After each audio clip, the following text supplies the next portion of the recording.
everyone, welcome back. This is part 2 of my 3-part series on splenic masses, mostly focusing on hemangiosarcoma. And if you're looking for information on hemangiosarcoma of the spleen, this is the video that you are looking for. But I'm still going to recommend that you please go back and watch part 1 because I talk a little bit about hemangiosarcoma there, and definitely want to emphasize if your dog has not gone to surgery yet and you don't know what that mass in the spleen is, it may not be hemangiosarcoma. So go back to part 1 and watch that part. And if not, if you're ready to learn about hemangiosarcoma of the spleen, and I'm sorry that you're watching this video because I'll be honest guys, it's a tough cancer, but there's hope and there's reason to be hopeful.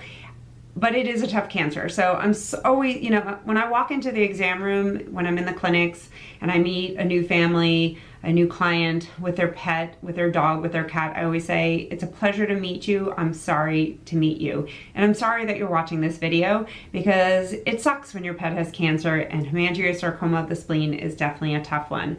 But information is power, and learning about it is so important. So let's do it. Let's learn about hemangiosarcoma of the spleen. If you stumbled across this video and you're wondering about hemangiosarcoma in some of the other places that we find it in the body, you're in luck because I'm going to talk about that as well. The most common place that we find hemangiosarcoma in dogs is the spleen, but we do find it in other places. The heart's the number 2 location, so we're going to talk about that as well. So as I mentioned in part 1, it's really frustrating when you're trying to find information about less common locations for tumors and less common cancers. And I often get messages from people saying, hey, can you do a video on this tumor, or you didn't talk about this tumor in that location. So I'm going to try to add a little bit of information about hemangiosarcoma in some of the other locations, but really we're going to be focusing on hemangiosarcoma of the spleen in dogs. Let's do it. Let's break it down. So what is hemangiosarcoma? It is an aggressive and malignant cancer of transformed blood vessels. So that is a lot of words, right? So it's a malignant cancer of blood vessels, and we have blood vessels all over our body. But as I mentioned in the introduction, the spleen is the most common place that we see hemangiosarcoma in the dogs. It's estimated to be about 5% of cancers in the dogs, excluding skin cancers, and about 10 to 20% of these class of tumors of the sarcomas. In part 1, if you didn't watch that, we talk about the double 2/3 rule, but in general, if a dog has a mass in the spleen, about 50% of them are going to be hemangiosarcoma. Again, as I went through in part 1, the hard part about a dog with a mass in the spleen is you're not going to know what it is and what the prognosis is for your dog until you take your dog to surgery and get back the biopsy report. So doing aspirates, all these things that we're going to go through in this video, you're not going to be able to know for sure what the diagnosis is until you take your dog for surgery. However, and again, we talked about this in part 1, so please go back and watch that if you have not. There are some things that can raise our index of suspicion, raise our concern that this is going to be hemangiosarcoma before surgery. One of those things that we talked about is if your dog has a ruptured mass and is bleeding into their belly and no history of trauma, wasn't hit by a car. Another thing is if they're anemic. If there's something on their blood work called nucleated red blood cells, so you can ask your veterinarian about that. Abnormal red blood cell shape or morphology, again on the CBC is another thing that we'll see, and low platelets. And how low the platelets is, the further they get lower, that has also been shown to be associated with a worse prognosis.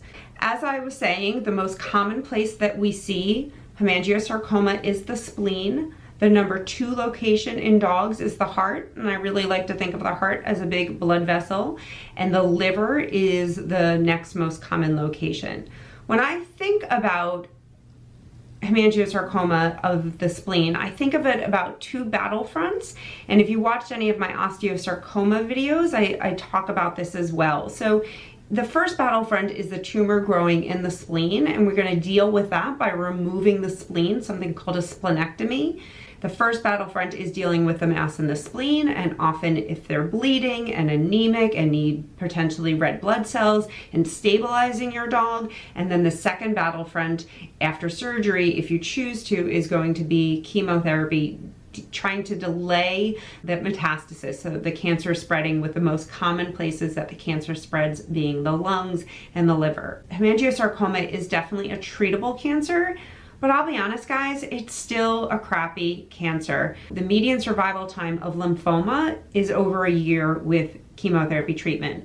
Osteosarcoma, the median survival time is a year with surgery and chemotherapy. There's still pretty low 1-year survival rates, still about 10% with surgery and chemotherapy. So it's a tough cancer. We desperately need new treatment options.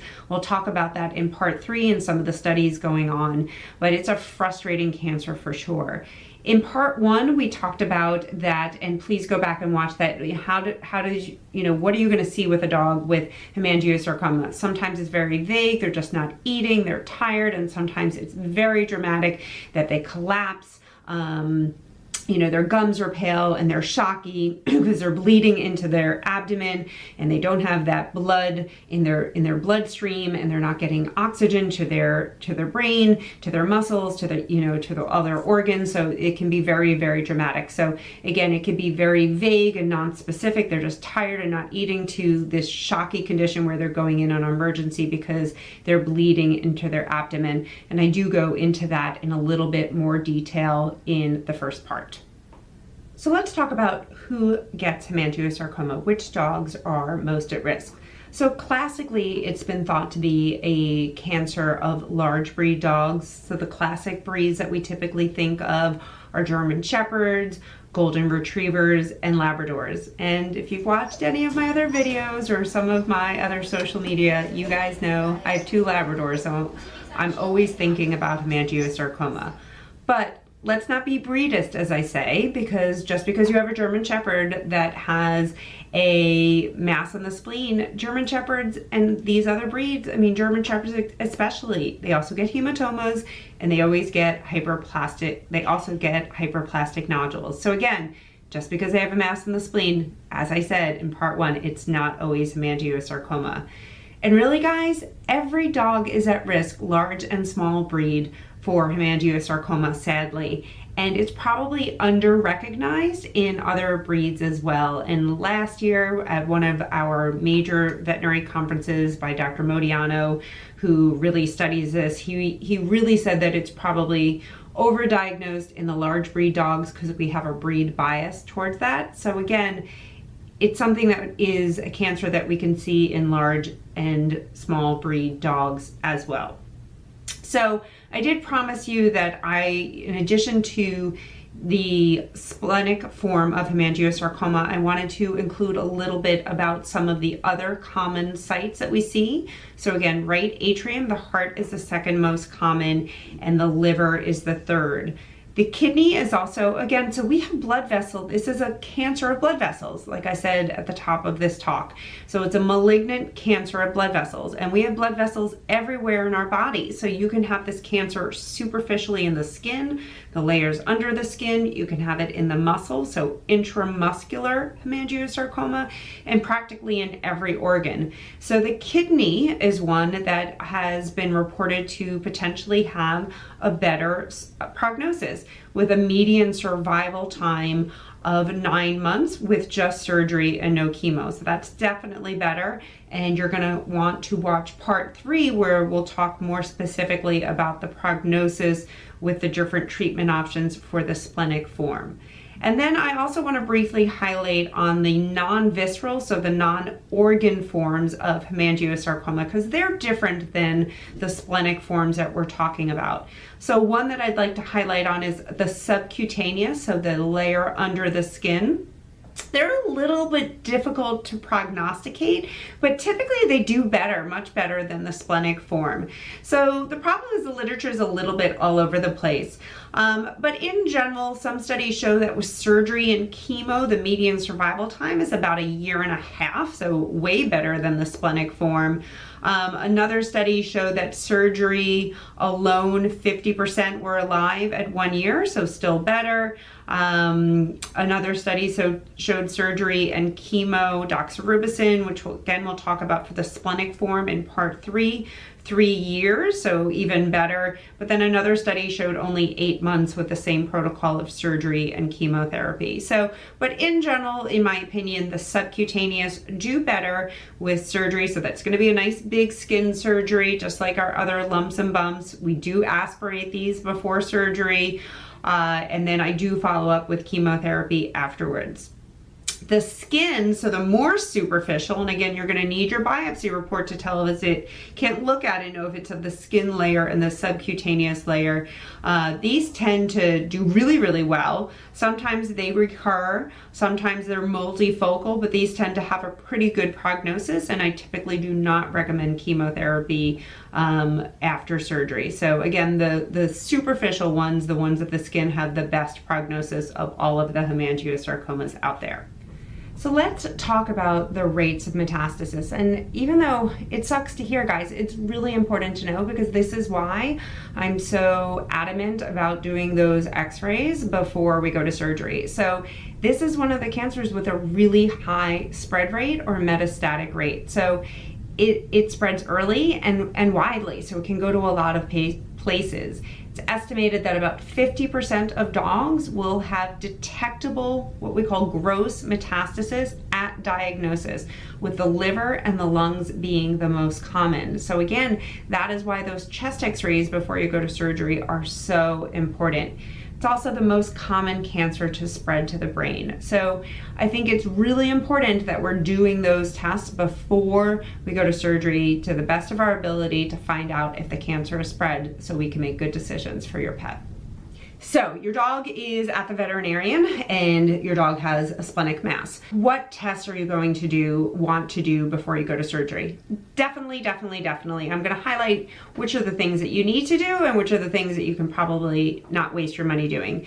Okay, I'm just going to give you the bullet points. Do blood work for sure. CBC, chemistry panel. I like to send a urine out to the lab. It's just called a minimum database. Definitely do 3-view chest x-rays, and I like to do an ultrasound. Those are my minimum tests that I like to do before they go to surgery. And we're gonna go through the other ones that you don't need to do. Okay, so what are we seeing on blood work? Some dogs will be very, very anemic. The thing with anemia is it depends on how much they bled and when they've been bleeding. As I said in part 1, some of these dogs have been bleeding on and off and transfusing, absorbing that blood. So it will really vary on a very severe anemia to actually not anemic at all. So it will vary, and sometimes it's something called regenerative. If it's been going on, their body's going to try to be making more red blood cells. Their bone marrow is going to be trying to make more red blood cells. Sometimes their white blood cell count is high. Some dogs will have low platelets, and platelets are important for clotting. It's estimated that 70 to over almost 97% of dogs will have low platelets. Sometimes it's mild and not a big deal, and sometimes it's severe, and your vet's going to want to know that, because they're not going to want to take them to surgery with a severely low platelets, because that's going to make them at risk for bleeding at surgery. So those are things that your vet's going to check before they go. And there's different tests that we can do. We can do something called a coagulation panel. Many hospitals can do that in-house. They can clip a toenail, make sure they clot. They can check it's called buccal mucosal bleeding time. So you definitely, if hemangiosarcoma is suspected, your vet's going to do something to check clotting times before you take your dog to surgery. 50% of dogs with hemangiosarcoma will have abnormal ability to coagulate their blood, and you definitely want to know. So if they can't do a coagulation test, which not every vet can do, they can clip the nail, they can check the bleeding time on the inner lip. So those are things that we can do as well. And again, you want to check liver and kidney function with the chemistry panel as well. Really important, guys. You want to make sure your dog does not have metastasis to the lungs with 3-view chest radiographs before you go to surgery. This is a cancer with a very high metastatic rate. We need 3 views, so laying on both sides of the chest. It's estimated that you can miss a nodule about 20% of the time by not taking 3 views. So really, really important because the prognosis is significantly worse if they're spread to the lungs. And I have had cases that didn't have chest x-rays, went to surgery, had the spleen removed, came to see me at that, about 2 weeks after surgery in anticipation of starting chemotherapy. And I note that chest x-rays were not taken, and we take chest radiographs or chest x-rays, and they're spread to the lungs. And maybe those owners would not have taken the dog to surgery. So it's a tough cancer. I think it's mandatory. If you watch my mammary breast cancer video in dogs, 50% are benign, 50% are malignant. It's reasonable to take off that mammary mass. It's a superficial surgery, and then find out if it's benign or malignant, and then go back and take chest x-rays. So I'm pretty practical when it comes to working up cases. I think you should be taking chest x-rays before you take your dog to surgery for a splenic mass. That's my opinion. Okay, ultrasound. Ultrasound is better than x-ray. The problem is not every veterinarian has ultrasound available, but the reason is especially if they're bleeding, if there's fluid in the abdomen, we get better detail with an ultrasound that you can lose on x-ray. But what's really important, and I talk about this again in part 1, is that you cannot, with an ultrasound, if there's masses in the liver, multiple masses in the spleen, you cannot tell whether they are benign versus malignant. And my husband is an internist, board certified internist, does ultrasounds day in, day out. And I'll show you guys videos. We'll show side by side pictures of ultrasounds of a benign mass and a malignant mass of the spleen, and they look the same. So you cannot tell with ultrasound whether it's hemangiosarcoma or benign hemangioma. So ultrasound is a great test to do before surgery, just to look around. It's going to be less affected by the abdominal fluid. It's going to confirm the mass, look at the rest of the spleen, look at the rest of the organs, but it's still not going to tell you the diagnosis of the spleen. So again, you need to go to surgery and get your biopsy back. So that's really the take-home message with ultrasound, is it's not going to be able to tell you whether it's hemangiosarcoma or something benign or another malignant cancer. Okay, so you got your chest x-rays, hopefully got an ultrasound, and you've done your blood work and your urine test, including something to check clotting times. So what are maybe some diagnostics that you can skip? You know me, maybe you don't know me, but I love aspirates, right? So my whole lumps and bumps program, see something, do something, why wait aspirate, is all about doing aspirates before you remove a mass of the skin. Don't aspirate a mass of the spleen. So there are some where we do.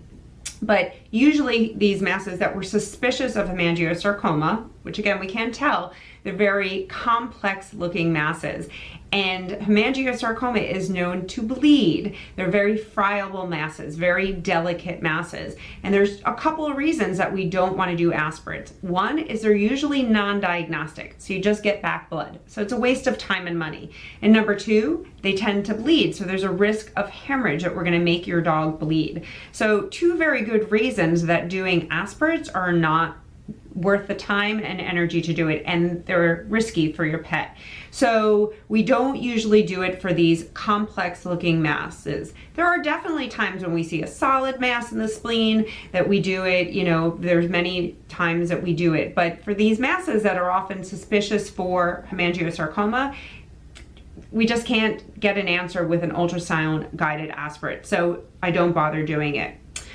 If there's fluid in the abdomen, the question is, can we submit that off to the lab for fluid analysis where they look at those cells under the microscope? It's usually also, unfortunately, non-diagnostic.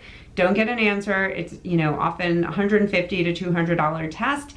There's just often not enough cancerous cells in there that they catch them, so I don't usually submit that as well. It's good in other situations, lymphoma and things like that, but just not usually a useful test to make the diagnosis for hemangiosarcoma. Again, we're trying to figure out before we take your dog to surgery, does your dog have hemangiosarcoma? That's, you know, the point. Is there a way to diagnose before we go to surgery? The other question I often get is, do I need to do an ultrasound of the heart?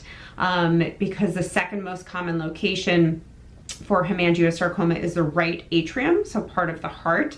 And it was thought that dogs could have both lesions. So I don't usually, based on some newer evidence and thoughts in the oncology community, I don't usually, for a dog with a splenic mass, do an ultrasound of the heart. Obviously, if I'm working up a dog where I think they have a heart mass and they're having heart issues, of course we're going to do an ultrasound of the heart. One thing that is important is dogs with splenic masses, benign or malignant, often have what's called arrhythmias, abnormal heart rhythms. And again, that doesn't mean if they have an arrhythmia that they have a benign mass or hemangiosarcoma. So we do typically have them hooked up to an EKG during surgery and after surgery. Good news is most dogs, their arrhythmias will resolve with about 2 days after surgery, and most of the time they don't need to go home on an antiarrhythmic medication, oral medication. Sometimes they do, and it will still resolve. The other thing that I want to bring up as we wrap up this part 2 is incidentalomas. We make up the funniest words in medicine, don't we? So incidentaloma is a word to talk about an incidental mass found in the spleen. So again, I mentioned this in part 1. You're doing an ultrasound for something else, maybe you know, kidney disease, so your dog has elevated kidney values on blood work, and you're doing an ultrasound and they find a splenic mass.